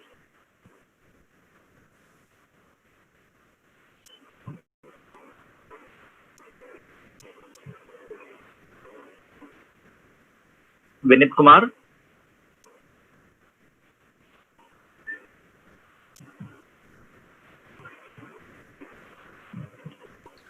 Hi, Kiran. If Vinit is not available, can I ask one question to sir? Yeah, sure, not a problem. Hi, sir. My name is Rohit Gothwal.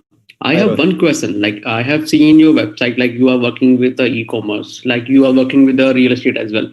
Are you doing some product on the, for education industry as well, like some sort of ed tech? Because I understand because of this pandemic, every student is attending online classes. So is there some product which could help a child or student imagining he is surrounded in a classroom, give him a classroom experience? Is there some product you are working upon? Great idea. I think we have, of course, I think EdTech is something that has again taken a lot of, I wouldn't say tailwind. I think EdTech has completely got a huge transformation because of the pandemic.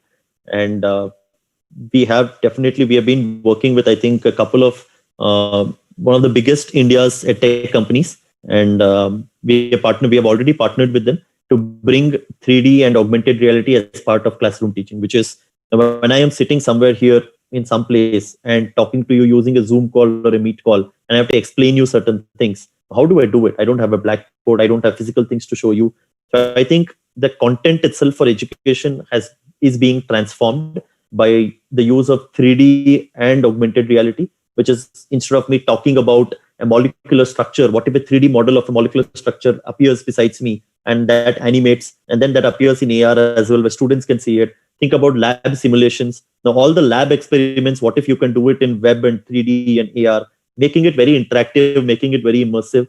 I think I'm not at a stage at this point of time to reveal what we are doing, and because we are bound by strict confidentiality clauses, but definitely EdTech is one of the major focus points for us. We continue to focus on e-commerce because we're a small company. We don't want to divest our energy into too many things, but we have partnered with one of the India's biggest EdTech companies to bring their content or enhance their content using 3D and augmented reality. That's definitely, you should see a lot of EdTech companies now enhancing their content, not by just using PowerPoint slides and text and images and videos, but using a lot of deep tech technologies like 3D and augmented reality as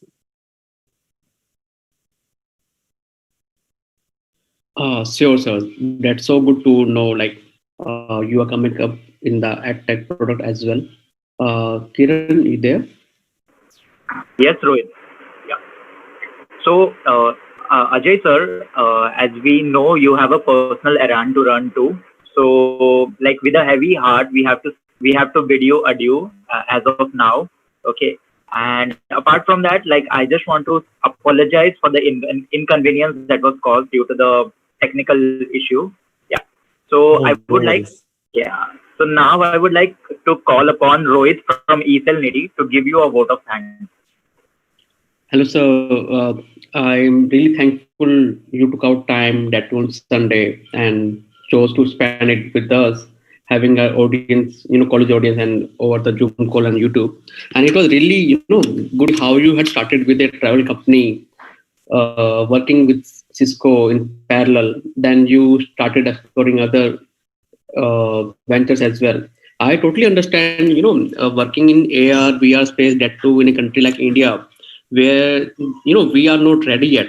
But you came up with this idea of yours, and you are, revolutionizing the entire e-commerce industry. You are making the time and money being spent in logistics from carrying a product to the photo studio. You are eliminating that. So that is marvelous. And yes, it was really good to interact with you and know your ideas. And we are eagerly waiting for your new products. Thank you very much, sir. Thank you so much, Rohit. I think I'm sorry, I have a small medical emergency in my family, so I have to rush. But wish you all the best. I think I think Sandeep spoke. There's great speaker lineup for today as well. I hope you guys continue to take inspiration from each of the stories here and build your own story. Ultimately, it's your story which matters. So wish you all the best, and I hope to see a lot of entrepreneurs coming out of your institution in the near future. Thank you so much. Of course, sir. Thank you very much. Thank you. Have a good day. Bye-bye.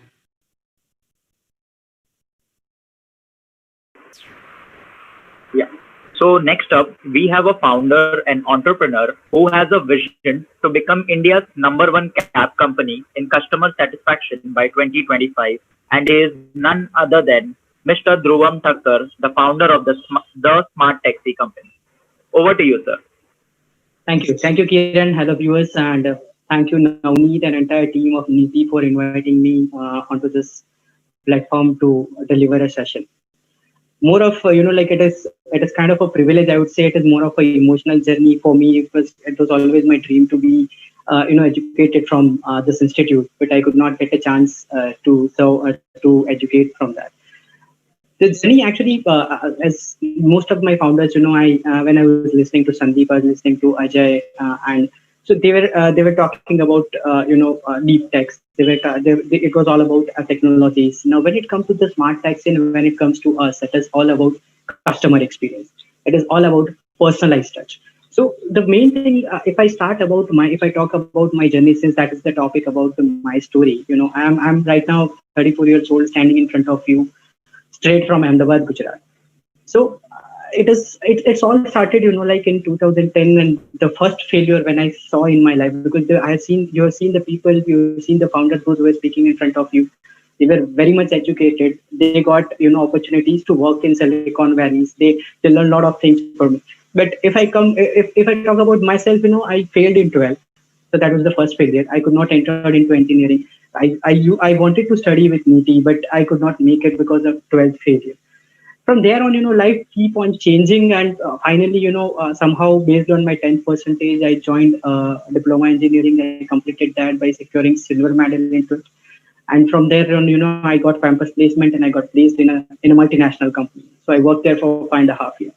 Being a mechanical engineer by core, we all mechanical engineers, we know that, we never study any other subjects other than mechanical engineering one seriously. So then, like there were some, when the company where I actually joined, it was mostly electrical and electronics company, where there were multiple products which I was completely unaware about.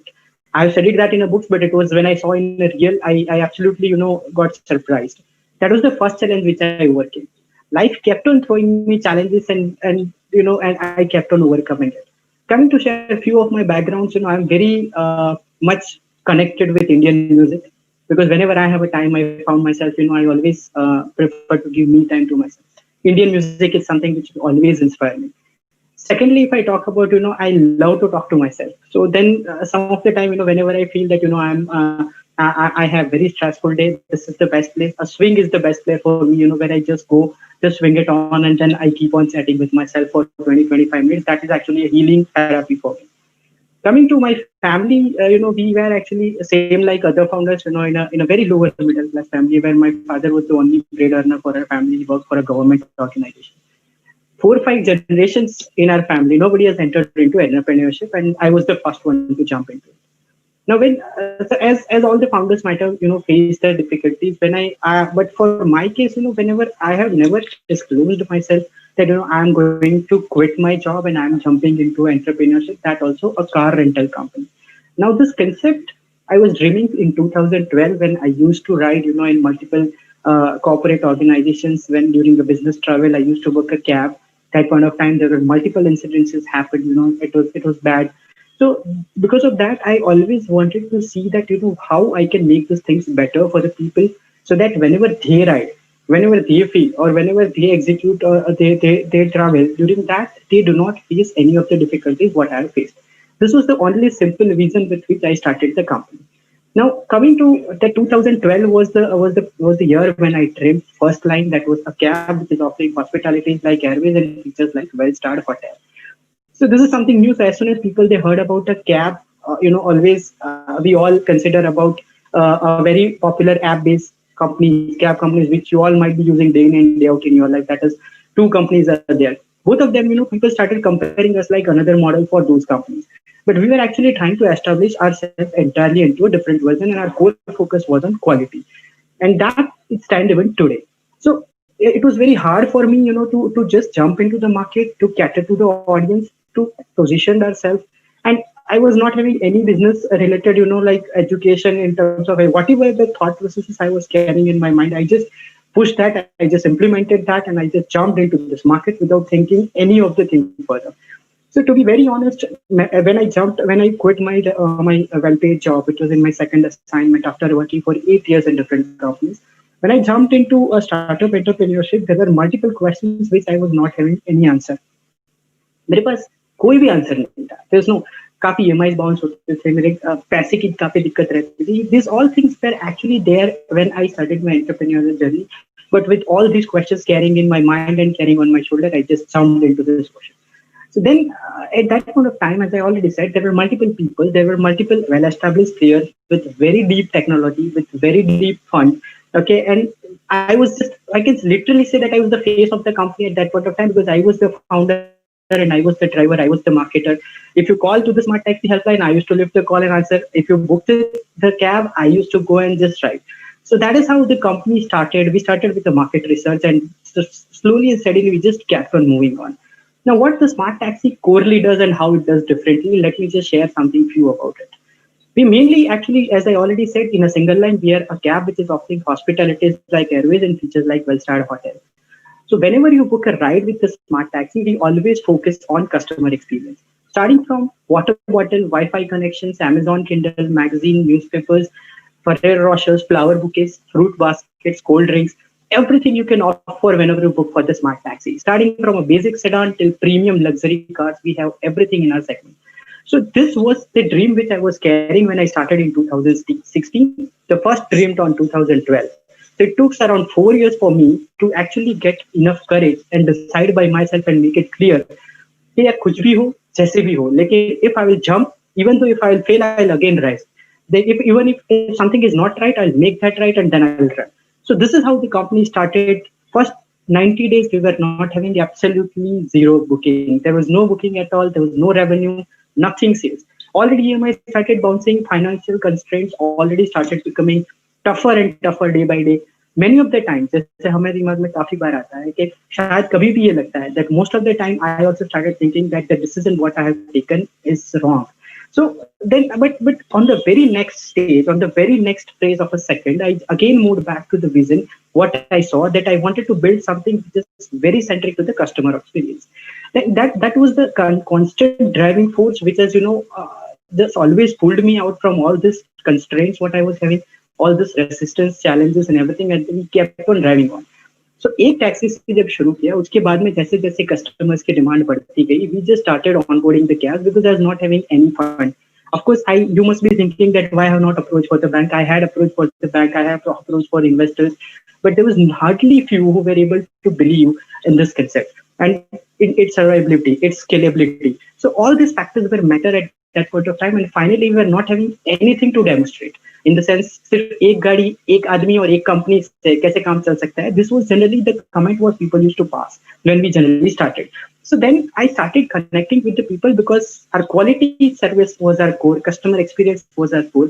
So it again, there were two challenges which we were facing. Number one, to identify the customer who are actually willing to avail absolutely professional service, zero compromise, and different level of a car rental experience. Same way, to operate that services onto ground, I also need to have somebody as a car rental partner available with us who are actually, dreaming the same vision. They don't believe in giving service, but they want something to be delivered beyond experience.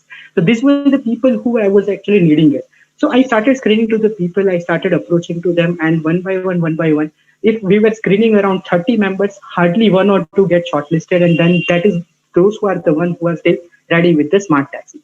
Same way for the customers, it was a heavy discounted rate running in the competition in the market where we were actually the company who were not offering any discount. Even today, you will never find, except, few amounts like 99 rupees or something, over and above it, we do not offer any of the discount to gain customers. It is still our policy today. And still people, because we want people to value our service, and then only they connected with us, then only they ride with us, and that is how we built the loyalty in the customers. Coming to the next phase, we started from one city, one cab, we became 3, from 3 we became 7, from 7 we became 12. And that is when we started approaching to our core market, that was B2B. So we started approaching to corporate companies and started offering to their services to only to their employees. And slowly and steadily after a certain period of time, almost after 3.5 years, we have expanded ourselves into almost around 18 or 19 cities. This I'm talking about pre-COVID scenario, wherein I'm talking about somewhere around February and March. So we were actually moving quite well. Everything bootstrapped, our customers' revenue, and word of mouth has actually helped us well. I will speak that figures later in the end of the session, what has helped, because that will be more impactful, when I communicate to the last. So now coming to the phase when lockdown announced, our entire strategies failed. We were actually in a complete dilemma. So from one city, we already took to 18 cities. We were around 400 or 500 cabs at that point of time associated with us, and those who are best jam in the industry delivering the services. Now, when the lockdown announced, entire B2B industry, B2C industry, transportation, everything got stopped. So there was no movement at all. Corporate companies have already defined strict their policies for their employees to travel, and we realized that these things to come back will definitely going to take time. So then we started searching for analyzing the market at that point of time, and we realized that it is actually the individual customers, those who were less focused before COVID for us, are actually in a need of the service where hygiene and quality is the best. And that was the need of the hour. And we were already at a much safer place compared to any of our competitors, because these things we were focusing from the day one. So we just started identifying the problem statements, what is available in the market. We found out that there were multiple policies issued by central government, state government. So both of these governments, they were working on a different policies when somebody need to execute travel during lockdown. So we just try to simplify that, make a simple document, and build up entire strategy which was more centric, which was more focused for an individual customer. And I remember it was the first banner what we have created, that if you are stranded somewhere, we will take you back safely and with compliance.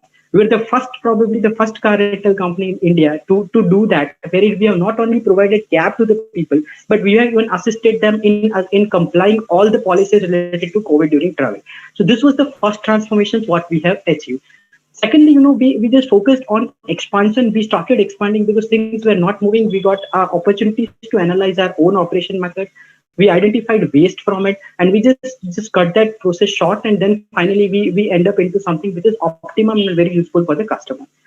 Third thing, what we observed is expansion. We kept on moving and increasing our city portfolio so that more and more people can use to it. Okay, we just connected with partners over video calls. We analyzed their capacities, their financial, everything we made on a video call, and we just added another 8 or 9 cities during this lockdown. So I could say in a simple line that when things were actually moving slow, we were actually taking leaps and bounds in terms of expansion. So ultimately, and if I talk about where we are right now in 29 cities present across India, more than 680 best maintained cabs are available with us, starting from very basic to a premium luxury sedan. So this is what the smart taxis hold about. Now, lastly, there were two things which I specifically talk about, how the business can be customer centric and why they have to be customer centric. When these journeys were moving, when people they were traveling from lockdown during lockdown time, we have observed that people have traveled almost around thousands of kilometers from one place to another place to reach their back at their home. Now, this ended up finally in a very heavy amount of payments. So we, on another side, we were hearing a news of people's employees, they were being fired, they are being laid off, their salaries are not getting paid, there are salary cuts which are happening. So then we just sat entire with my team. We are actually 5 members who are into our team, including consultants and everybody. So we just sat we just discussed over a call, and then we decided, why can't we do something which can help people into this? So then suddenly, when I used to talk myself or talk with myself when I am alone, I'm swinging on the train. That point of time, an idea came into my mind that why can't this payment can be introduced on an EMI facility? So, and then we started on analyzing entire things, the infrastructure. We just appointed a mediator, and within 5 days, we were ready to introduce our car rental services for outstation with EMI, which is even present today. This is again the step, where we probably the first car rental company in India who has offered car rental services on EMIs. So then all these things, have actually, we were learning the things, we were implementing it, we were rolling the dice, we were observing it. If we found it is nothing that, we have very well by the market and customers have appreciated as that. And just because of all these policies, that is EMI, car rental, we studied the policies, simplified for the customer, and finally, the senior citizen policies and our uniqueness. Currently, we are 72% revenue comes from B2B and 29% revenue comes from B2C as of now, which was earlier 10% before COVID. So this is the jump what we have seen as a company, despite of not offering any discount, despite of not offering any mobile app or something. I'm sure you might be searching the Smart Taxi on app, but please don't search because we are not there on app. So to make some few modifications. हमारा generally perception and the focus वही रहता है that we wanted to build a better self for a better ourselves. That means whatever we are today, we wanted to be something better for tomorrow. So we just try to see our own mistakes rather than identifying where our competitors are mistaking. And secondly, what we see is the customer what they want. So if I talk about an example that we have 2 different strategies, 3 different companies working on 3 different strategies. The same way, like, if Uber and Ola, they were trying to, solve the problem of providing an affordable commute to mass audience. The Smart Taxis actually stands for to provide a qualitative service to a very specific audience. So this is the main strategies, where we differentiate ourselves. This is where we positioned ourselves, and we continuously, keep experimenting on the things to make our vision better and better. And that is what, we do generally. So at some point of time, we did mistake. We end up into a wrong competitions, where we failed miserably at that point of time. But again, we realized and then we bounced it back and again position our product into a correct place, pitch our services to the correct customers. And again, we started rising. So that's how things happen. Yes, if specifically to answer your question, it's about threatening. It is not like threatening, but we wanted to become a better and better of our own self. Yes, to answer your question. Thank you so much, sir. Thank you. Thank you, Arshad. So next up, we have Pranavi, who has raised her hand. Pranavi, over to you. Can you unmute yourself?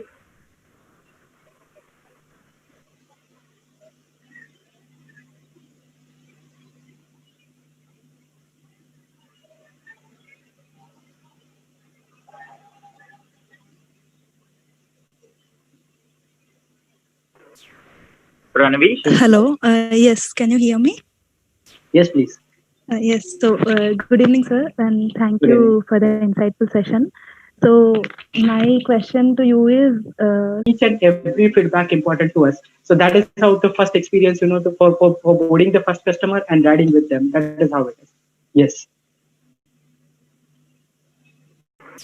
Thank you so much, Pranavi. So we have next question, and that is from Rishabh. Okay. Can you unmute yourself, please? Yes. Hi, sir.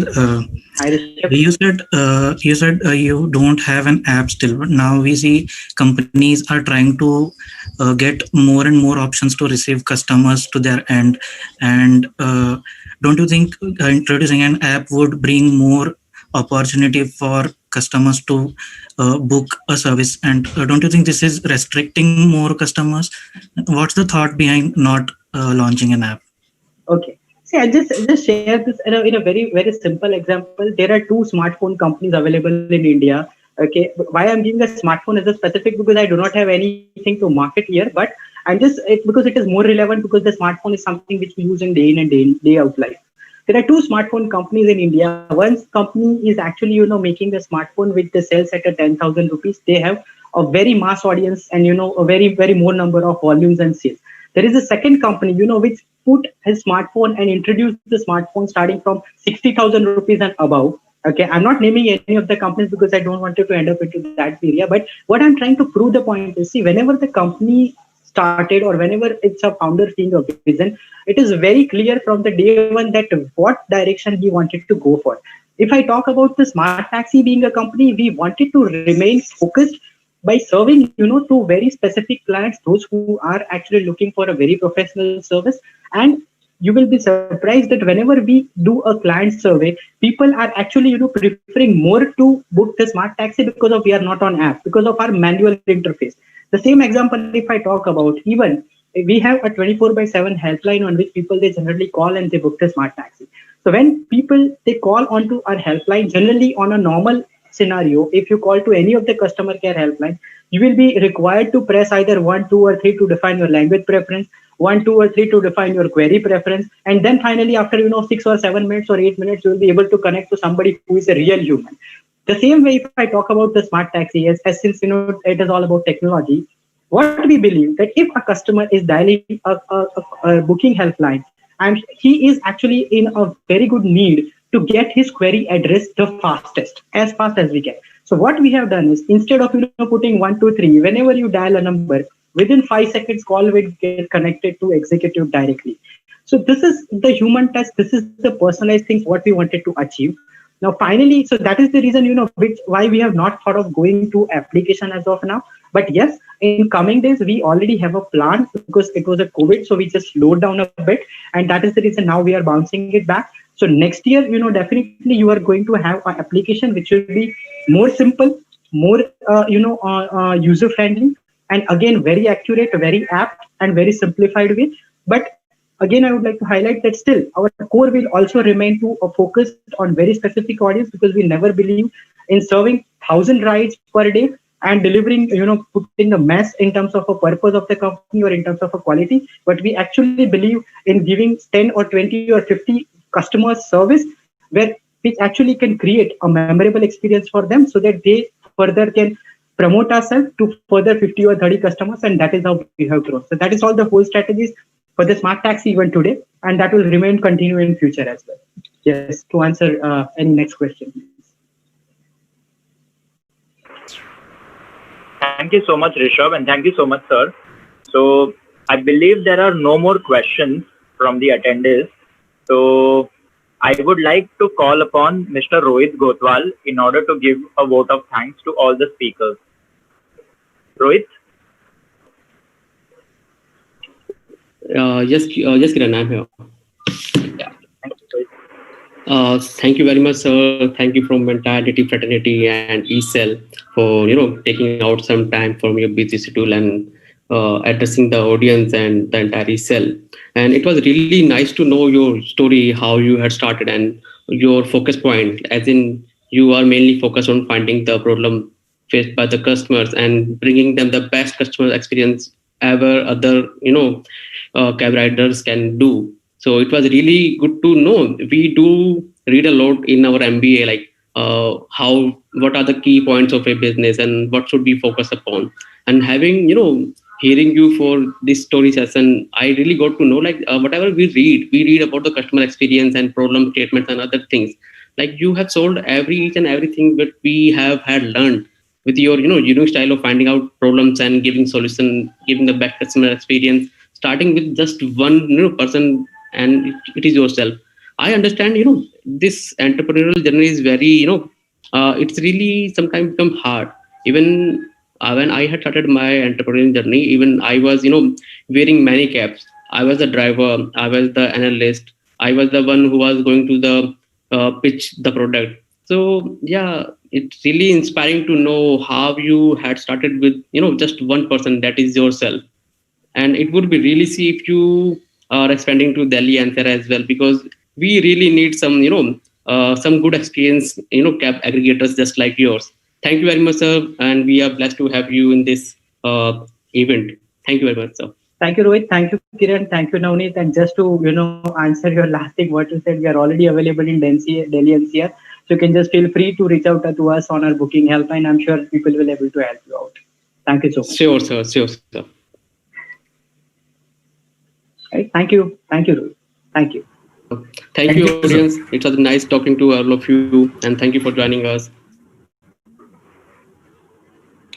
Thanks to all the participants who actually had the patience to be with us during this technical difficulty. Thanks all. And